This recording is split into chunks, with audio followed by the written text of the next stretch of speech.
So many people that have really hit big have gone against the tide. But you have to have great confidence in yourself. You have to be the right person. There are very few people that can pull it off. But when you pull it off, it's great if you can have a mentor. Having a mentor makes a big difference in life. Now, you have to look around who's somebody that you aspire to be or to be like.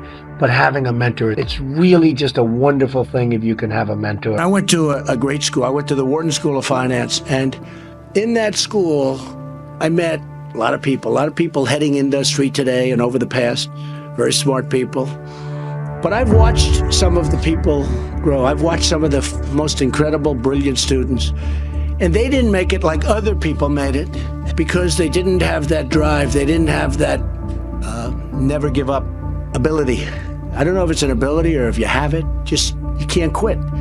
And I've seen people quitting. And if they would have held out longer, they would have been successful. I've seen it so much. I've seen some of the most brilliant people in the world that never made it because they were quitters. One of the most important things, never, ever quit. Never quit. They were just quitters. They would quit. They just couldn't take it. They couldn't, whatever.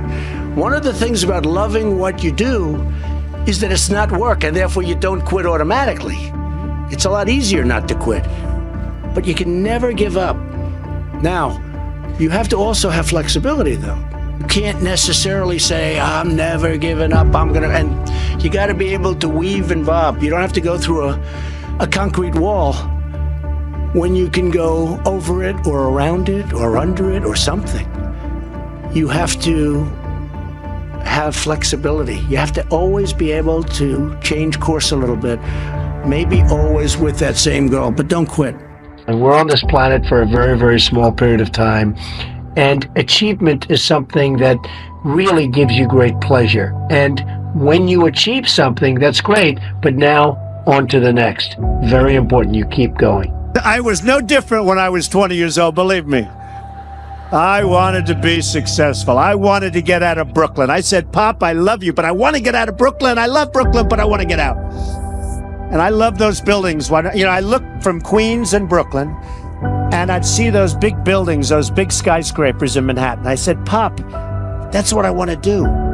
That's what I wanted to do. About 8 years ago, I was approached by NBC and Mark Burnett to do a show that they had entitled